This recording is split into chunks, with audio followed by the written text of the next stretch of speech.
I think restoring the tax rate to the Clinton era rate is a good one, maybe go a little bit higher. I'm wary about going too much higher because I think there is something to, not so much the disincentive effects. I mean, the classic story that the conservatives like to tell is if we tax people 50%, they wouldn't work. I don't believe that. I just worry more that you create a lot of incentives for gaming, for tax shelters. So I don't mind the Clinton era top rate was 39.6% on the highest income people. You could certainly knock that up 2, 3, 4 percentage points. I don't think you run into big problems. But if you pushed it too much higher, I think you would have problems. I would want to get rid of a lot of the unfairness in the tax code. One of the things that jumps out at me that President Obama actually is addressing in his budget is this what I call the fund manager's tax break, where if you run an equity fund or hedge fund, you pay taxes at the capital gains tax rate rather than the normal income tax rate. That allowed many of the wealthiest people in the country to pay a tax rate of 15% as opposed to you might have a firefighter who pays a tax rate of 25%. That was pretty unfair. So I'd like to get rid of that. And actually along those lines, I'd actually like to see capital gains income taxed at the same rate as ordinary income as well, which was actually a Reagan era reform. So that's not that radical a notion. In 1986, they had capital gains income taxed at the same rate as normal income. So those would be some of my priorities. The last one that I think is a really good way to raise money, both since it raises a lot of money and also reigns in the financial industry, is a modest tax on financial transactions, stock trades, sales of options, futures. If you had a very modest tax, England taxes a stock trade at a quarter of 1%. So if you buy a share of stock, you pay a quarter of 1%. Same when you sell it.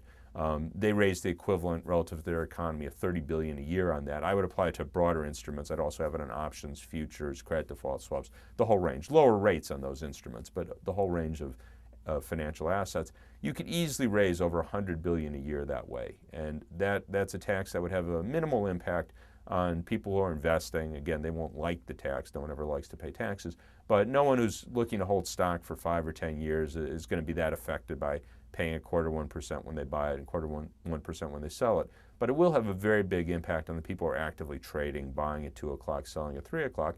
And also the other big impact will be on the financial industry. It will take a chunk out of the hide of the financial industry, which, again, I don't have a problem with. It has grown too large. This is a very good way to rein it in. And sort of the way I think about it is that if you go to gamble at Atlantic City, you get taxed. You pay a tax about 6% on your gambling, not on your winning, just on your gambling. We could do the same on Wall Street. I'd say a couple points in immigration. First off, we have to be clear what's going on. I mean, we've had a policy of people come over and work here, and that's been explicit policy, even though it violates the law.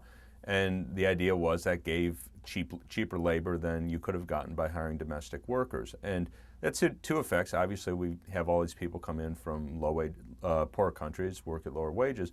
And secondly, it does have an impact on the less educated portion of the workforce. And I know there's some economic literature on that finds mixed results, but I'm inclined to agree with those that do find to have an effect. And just sort of at the face of it, when you talk about having more than 10 million workers come in competing with you, it's a little hard for me to believe that doesn't have a downward impact on your wages. But anyhow, what I would say is we do want to give those people full rights, let them become citizens if they choose, let them have green card status, whatever we might do that, ensure that they have the full rights of workers in the United States and enjoy, be in a position where they can improve their situation on the job, improve their living standards.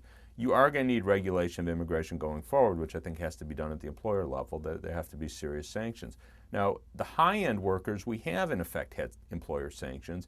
You don't have hospitals and law firms and universities just bringing in huge numbers of immigrants and undercutting their existing workforce. That's actually against the law, and no one really tries that because I think if they did do that, they would be cracked down on. So you don't get Walmart University or Walmart Hospital bringing in a huge number of professionals from India or some other country.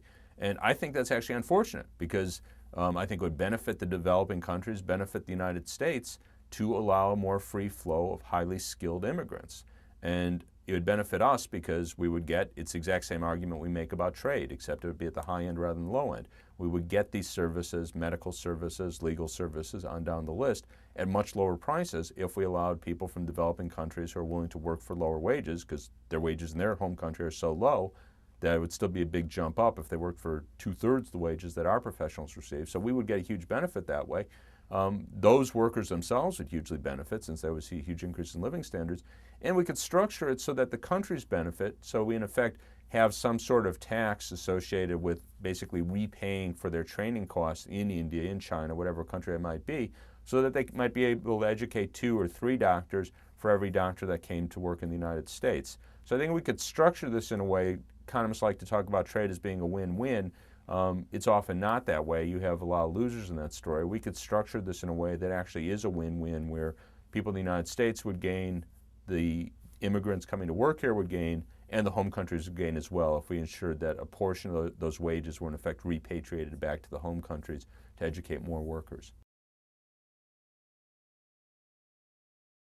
It's interesting. I assume you're referring to the bankruptcy reform passed a few years ago. It's kind of striking that, because now one of the issues that's been hotly debated in Congress is an effort to change bankruptcy law so that people who go into bankruptcy could have the terms of their mortgages reissued, because right now mortgages enjoy privileged status that contract alone cannot be reworded by a bankruptcy judge. So they could write down credit card debt, car loan debt, any other form of debt, but residential mortgages cannot be rewritten. And one of the arguments that the industry, the banking industry, has trotted out is they've talked about the sanctity of contract, that we don't want to create uncertainty. Now, back a few years ago, they changed the bankruptcy law to make it much harder for people to declare bankruptcy. And then they actually did reword contracts. So you could have borrowed money under the old bankruptcy regime where it was, I won't say easy, but at least much easier to go into court and have your debts annulled. And then they changed the terms of the contract on you, so it became much, much harder. So it's kind of striking, this sort of inconsistency. But I would argue that in general, you do want people, when they're in over their heads, to be able to go into bankruptcy and, alleviate much, if not all, their debt. 2 reasons. One is as a moral issue, that typically people who, we know, we have data on this, most of the people who end up in bankruptcy, it's not that they were spendthrifts, they've lost their job, there's a family breakup, there's a health problem. That accounts for the overwhelming majority of cases. So it really was people falling in bad straits. The second, as an economic consideration, what we're saying, if we have sort of punitive bankruptcy law that we really, I would say, have now, we're in effect imposing large taxes. We're having the government chase after people to in effect tax their income, often at very high rates. And all these people complain about taxes. Well, it's the exact same thing if you're in effect having your wages taxed to repay old debts. So rather than having the government chase after people to force them, 5, 10, 15, 20 years out, pay debts that they incurred maybe when they were very young, I think it makes much more sense to say, okay, if you end up in bad straits, you're not going to have to repay the debts. And let's flip this over. No one gets into debt like that unless someone lent them money. So what this means is that there was a bad decision on the part of the lender. They judge credit risk poorly. And again, thinking from a free market standpoint, if you judge credit risk poorly, well, then maybe you're not a good business person. Maybe you shouldn't be in business. So in effect, what we said with the change in the bankruptcy law, we were rewarding bad business practices. You had a lot of businesses that had made loans to people who couldn't afford to pay them back. And rather than telling those businesses, well, next time be more careful on who you lend money to, we said, oh, we're going to help you get that money back. And I think that was absolutely the wrong way to go. Well, I take a very mixed stance on small business. I think we want people to be able to start businesses, want to create opportunities for them, make sure that you have a level playing field. But I think in many ways we've gone overboard. There's all sorts of provisions in the tax code on various regulations that have exemptions for small businesses, special loans that are available to small businesses that amount to very large subsidies. And you have to ask yourself, how much money do we want to give someone just because they're opening up a business? You sort of want to say, well, that's an option, that's a reasonable thing for you to do, but should an ordinary worker, should someone who's working at a clothing store, should they have to pay more money in taxes because someone across the street from them opened up a business, which might well go under? A lot of people open businesses and it's a bad choice for them. A lot of people, most small businesses fail. I understand people want to give it a try and everything, but we're not necessarily doing them a favor to say, take all your life savings, borrow to the hilt, and then struggle for 3 years and end up with nothing. We're not necessarily doing them a favor. So I just say we need clearer eyes on this. And some of the practices I mentioned in the book, we exempt businesses, small businesses, from safety regulation. So I was particularly struck by this with mining, that if you're a mine owner and you're below a certain size, you're not subject to safety regulation. Well, I'm no more anxious to see a miner die in a small mine than a large mine. That just doesn't make any sense to me. So you have to look at this, I think, with clear eyes. So we do want people to have opportunities to open small businesses. I think it's a good idea to have special loan facilities, sure they have adequate access to capital.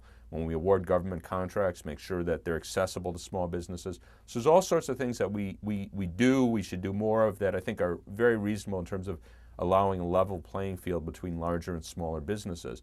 But on the other hand, I think we often have gone overboard. It doesn't make sense to tax people to give money to someone just because they've opened a small business. That's not a badge of honor. I mean, I don't think anyone should pay higher taxes just because their neighbor opened a small business.